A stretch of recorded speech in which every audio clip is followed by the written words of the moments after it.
I know I haven't really talked so much about this series on this website in particular, but since this may be the final series of Sherlock episodes, I figured I'd kind of give my 2 cents on the show as a whole, but also how this current couple of episodes have held up against all the other previous series that have gone before. I am a pretty big Sherlock fan. I'm not like a devout Sherlockian or whatever you would call this type of fandom.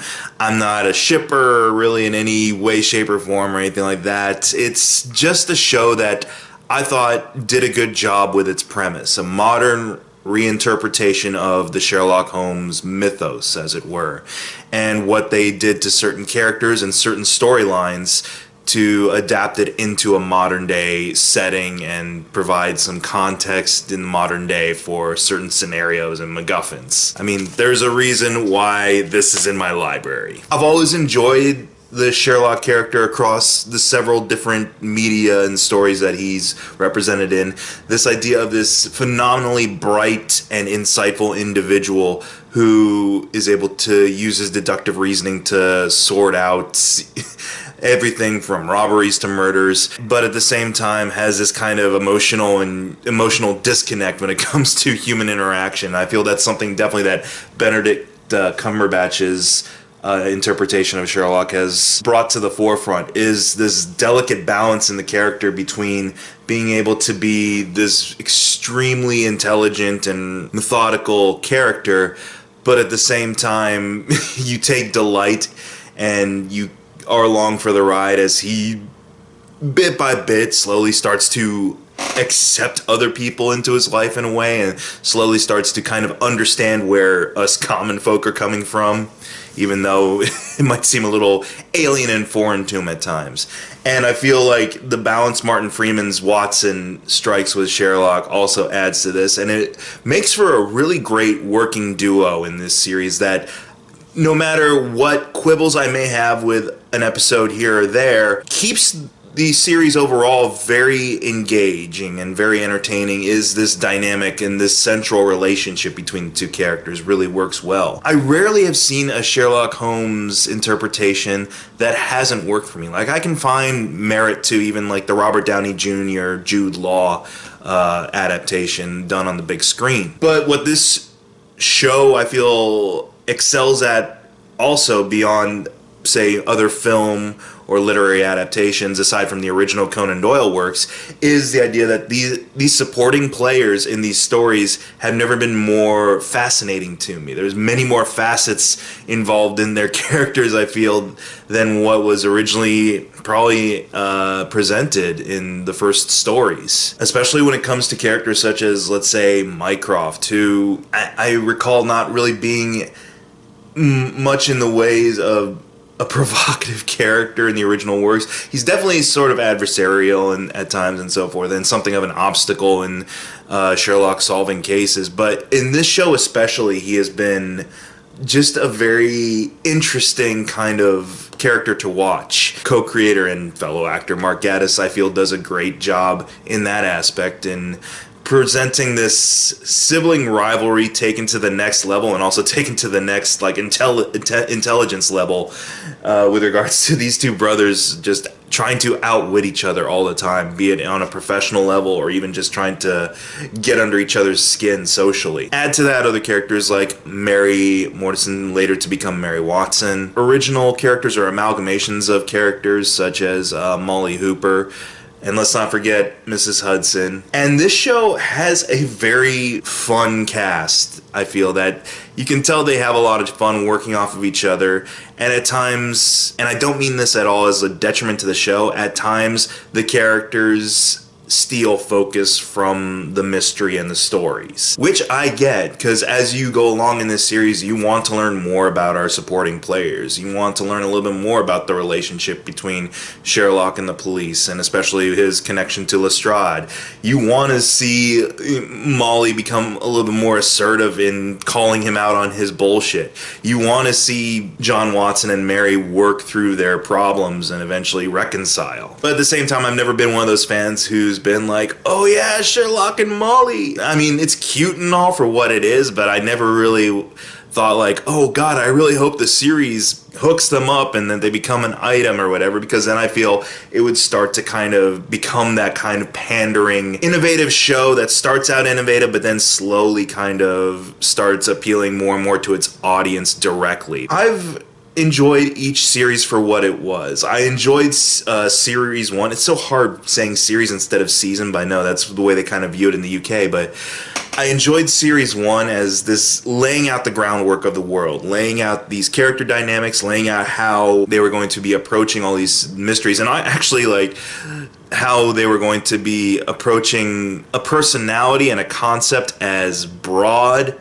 or it could be as broad as Moriarty, as the arch nemesis. Even the characters at one point in the show say, it's like no one in real life has an arch nemesis. So the way that they're able to kind of introduce the idea of this almost supervillain level of evil into a show that is trying to be grounded in some kind of reality, I feel it works. And it also is playing fast and quick with its homages to other types of franchises like this. Like, Moffat and Gatiss have stated that they are Bond fanboys on some level, so they've incorporated a little bit of some 007 aspects into their Sherlock, which I get, and for the most part it works. So Series 1, I feel, was a pretty solid outing, and a pretty solid debut for the characters in this show.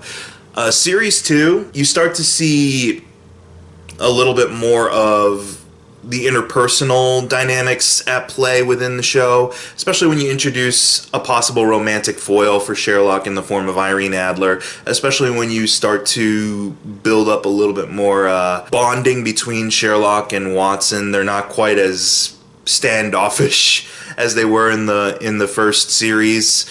You get a little bit more of their, connection to one another in this second outing, and also starting to develop again more of the world around them in broader terms. The idea of this whole framing Sherlock for being the bad guy all along, and this master plan endgame that Moriarty puts into place to make Sherlock just either lose his mind or give up his life to save his friends in a way. It starts to get, around Series 2, I feel it starts to get a little bit more into what I like to call the soap opera aspects of TV, but I mean this in the most loving sense, actually, because soap opera aspects work. High drama brings you in, it can reel you in to some degree and make you invest. Yeah, you don't want needless melodrama or needless soap opera type of tactics involved in your show making, but I feel they always kind of kept you on the right balance with regards to that in Sherlock itself. You have enough of that interpersonal drama, but at the same time,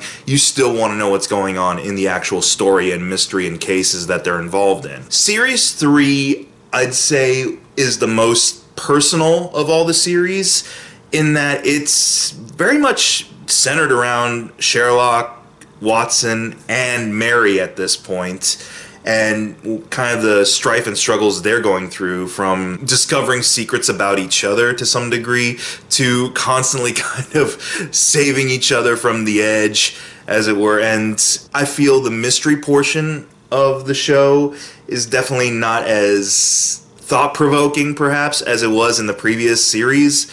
It still works, and you can't, the actors are never sleepwalking through this show at any point. So there's still very fascinating performances that you can gravitate towards and you can definitely invest in. So while stuff like John and Mary's wedding and the Magnuson storyline kind of cut a little bit closer to home for the main characters, and you felt more like, okay, so this isn't so much about them helping out anonymous people anymore, or people, just random people out there anymore. It's more about, like, this series is now more about what's driving certain characters to do what they do, and how do the other characters kind of respond to it. And like I said, it became a more personal series at that point. And then came the Christmas special, which kind of signaled what I should have been expecting in Series 4, and I should have been ready for. Because the Christmas special gets weird at times. And I had an idea of what was going on, seeing as how they'd introduced the idea of the Mind Palace in, the previous series, and how it can take on whatever kind of visual form or stylistic form the show writers need it to be at that moment. But the Christmas special it works, but there's things about it that I still kind of, like I said, have quibbles with regards to, I understand why Sherlock is fitting into this scenario in particular. And by the way, I should say, I'm not going to really try to spoil anything in this review of the series overall, because these are fascinating episodes to watch anyway, so whether you come away liking them or hating them, it's still, I feel, worth kind of the watch to kind of see what the showrunners do. Anyways, getting back to the Christmas special, I understood what they were going for with regards to that particular scenario, but the conclusion and how Sherlock is brought out of it is a little weird, I'm not gonna lie. It's a little out there. I mean, leave it to a Doctor Who showrunner to make some stuff really weird. And like I said, that really should have telegraphed for me what I was in store for with this most recent couple of episodes, because I have to say, while there's stuff I really enjoyed about these 3 episodes that just recently aired, they aren't the strongest episodes for me. And if this is the show kind of wrapping things up, I think I kind of understand why they aren't the strongest episodes for me, because they're just throwing all their cards out there on the table, and sometimes some of these cards aren't what you really want for certain stories or characters. Without getting into too much detail, Series 3 was a very personal kind of story arc. Series 4, wow, gets really familiar with the Holmes, let's say, lineage. A lot of really big, really bold ideas taking place with regards to Sherlock Holmes's character especially. I'm not gonna lie, some of those decisions teeter dangerously close into bad soap opera tropes at times. Secret reveals that really kind of stretch the credibility and believability at times. You have to wonder, like, if this is the way the mythos was always heading towards. In previous series, like, there's a good degree of retconning, I feel, at times, but it's a necessity to kind of make this current series work. And the conclusion to the final episode of this particular series, again, the resolution, I understood the resolution, but I felt it was a little too, let's say, simple for a show like Sherlock. Essentially, power of love solves everything, and if that has been the journey that this character has been on since day one, it's not the most interesting journey to take. I mean, it's something I was hoping would happen to the character, is that kind of discovering a little bit more of his humanity over time and becoming a little bit more humane, let's say, or at least a little bit more understanding of humanity over time. But to have a resolution of power of love solves everything, I don't know, it didn't really work for me. It fell kind of flat. A couple of things also that didn't work for me in this current series was it really felt like these 3 episodes kind of encapsulate the extremes of the show, but not necessarily in the good light. The first episode is very stylistic. And the show has always been really stylistic, especially with regards to this kinetic kind of editing and energy they go about, especially with regards to the visuals and kind of visually representing how deductions are made in Sherlock's mind. It feels like the visuals and the style of the first episode got too carried away with that idea, to the point where I really couldn't invest in the story, and the story was pretty straightforward in that first episode that I just couldn't get into it, and the style was overwhelming me at times, to the point where I'm like, well, yeah, it's a cool looking shot, but what's this got to do with Sherlock, with John and with Mary? I did kind of call the big twist at the end of that episode. I was like, and that's where I was kind of going, I think every episode we're going to have a big soap opera-y reveal. Second episode, I feel they reined back the style a little bit. They reined back their, visual bombardment. The story got a little too far away from them with regards to, again, the credibility of, like, this is taking place in our real world, allegedly. There's no way, and they introduce Toby Jones as kind of the adversary for the episode. And I still like Toby Jones. I enjoy him as an actor, and he's throwing everything in the kitchen sink into his performance in this show. In this scenario where allegedly these characters or these people you would hypothesize they could exist in the real world, how does no one know that Toby Jones is a vile person? Or at least his character is a vile person. I mean, they touch upon it a little bit in the episode with regards to he's a very powerful individual, so he intimidates certain people into ignoring his eccentricities. Falls over that line for me a lot in that particular show where I'm like, this guy's clearly evil. How does everyone conveniently just ignore all that? There's a scene straight up with him, Benedict Cumberbatch, and Martin Freeman in a hospital. Martin Freeman's catching wind to this guy's corruptness.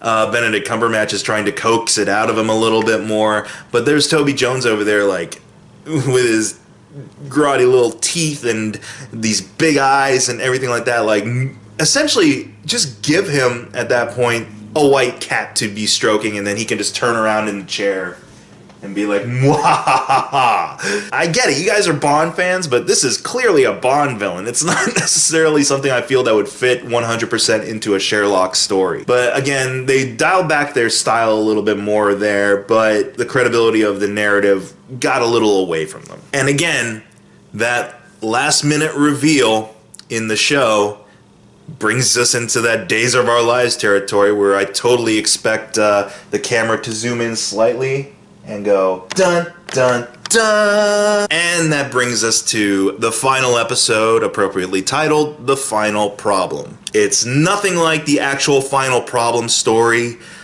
but for what it was, this was the most enjoyable episode of Series 4. They struck the balance pretty well again. There is that whole resolution, which I'm not thoroughly satisfied with, but for what it is, it works.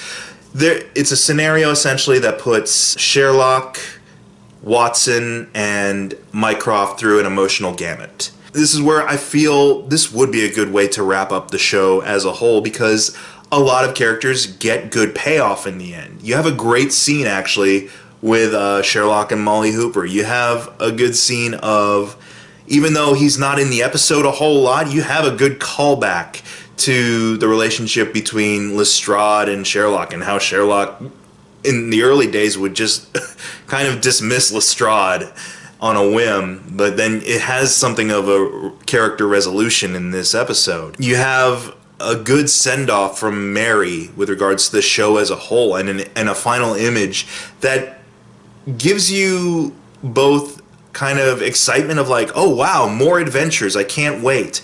But at the same time, I personally feel, you know what? I want to end on that image. I wouldn't be upset if they decided to never come back to this series. It's not that I got tired of the show at all. I still very much enjoy those episodes, and I can't wait to watch the series, you know, front to back when those 3 are released on DVD. Yeah, that's the right time to kind of call it a day on the show. I'm sure there's plenty other tales from the massive Sherlock Holmes anthology they could adapt if they wished. I'm sure there's many more characters they could bring into the fold, but it felt like they had said everything they wanted to say in The Final Problem on the character. It feels like there has been a thorough beginning, middle, and end with Sherlock, and while the journey continues in some way, shape, or form off-screen, I'm content in knowing the journey continues off-screen. I don't need to see those journeys. Overall, I'd highly recommend the show of any series, honestly. Even this most recent one, which I don't feel is the strongest one. It gets a little hokey at times and a little, like I said, a little too melodramatic.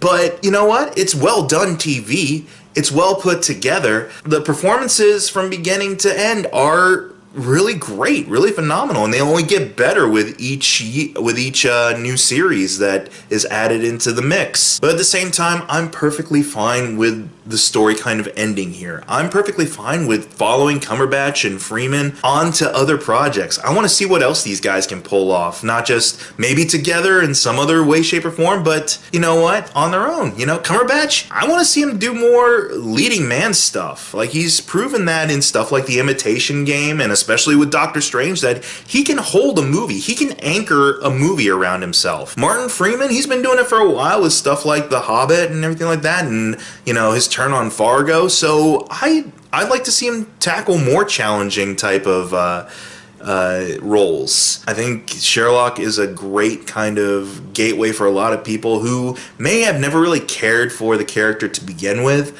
but this is a great way to make it accessible not just to this modern day audience, but to people who may not have actually, considered mysteries to be their thing. I've always enjoyed mysteries. And I remember watching a lot of the original kind of late 80s, early 90s Sherlock Holmes off of PBS, as well as Poirot and Inspector Morse and Touching Evil.